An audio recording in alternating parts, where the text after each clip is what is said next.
From the Visceral Abyss is the fourth full-length album from Madrid, Spain-based black death metal quartet Teitanblood, and they have a long history of influential blackened death metal, or just death metal, that a lot of war metal bands have taken influence from, probably from their involvement early on with Proclamation, member Usurper, and similar acts. Their sound was much more erratic and heavier back in the earlier tapes in the early 2000s, and that evolved quickly in the span of about 5 years towards something that was deranged, varietal, and overstated on Seven Chalices. I would describe their sound at that point as a mix of Catharsis and the exaggerative side of that band, as well as Proclamation and Archgoat in the strong death metal influence and kind of the deeper, heavier side of war metal and death metal in general in that style. The big change for their second album was longer-winded songs. They were quite extensive, atmospheric, and brutal in their endurance. And I think that was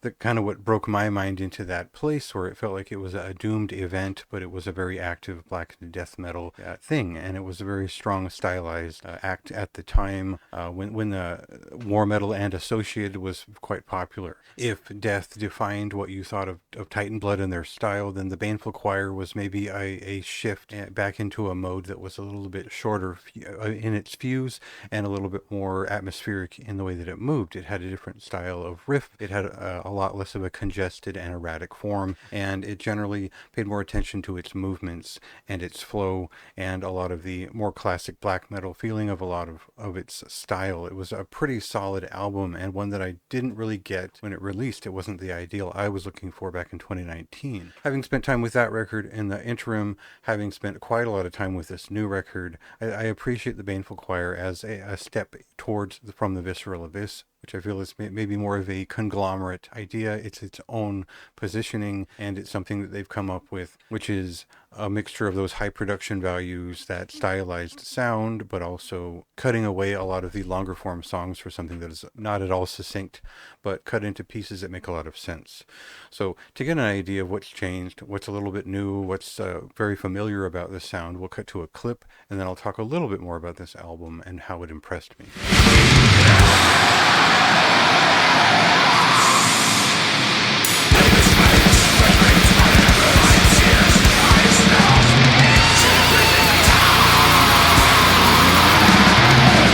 So the thing that I hate to emphasize whenever I talk about a black and death metal record is that this one has riffs, and I know that that makes a lot of sense to a certain type of listener. It sounds elitist to some.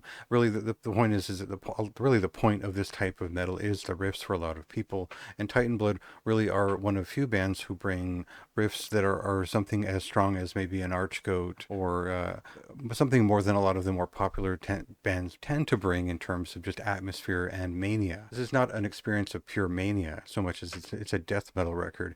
It has kind of rocking heavy metal guitar solos. It has a certain swing to it. It's got pure death metal in its blood as it moves, and I think that makes it much more of a special record in terms of spending like 50 plus minutes with it. I would compare some of these shorter pieces to something like Ascended Dead, in that there is that pure death metal side to it. There is a frantic pace to it, and there's some black metal coating all of it in grime, but most of these songs are more elaborate, labyrinthine, and I would say difficult to follow at first. Unless you listen to this type of black and death metal all the time, or just war metal in general, it might feel like that there's a lot of blustering, twisted serpentine movement all over this record, and that's very satisfying in terms of texture and sound design from my point of view, and I think it really embodies what they were going for in terms of the abyss and staring down into it beyond the temple.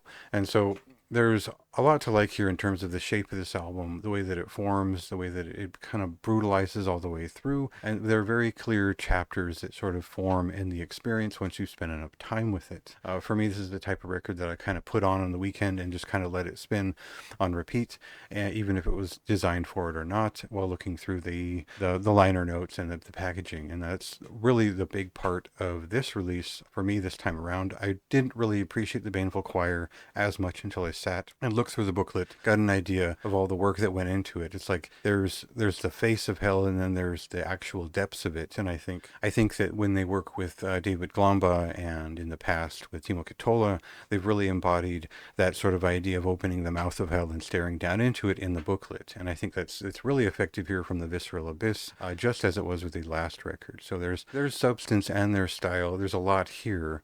It's a very long album at 52 minutes, and I think that'll be too much for the casual listener. But this is a popular band who are very well revered and certainly influential for a lot of groups approaching this style of death metal now and in the past 10 years. So it's worth checking out what they're doing now. I think this is a fine album. It gets a high recommendation from me. Go ahead and check it out for yourself. It releases on March 28th, a couple days ago, so it's out. You can hear it now. And in the meantime, go ahead and read my written review for more of my thoughts.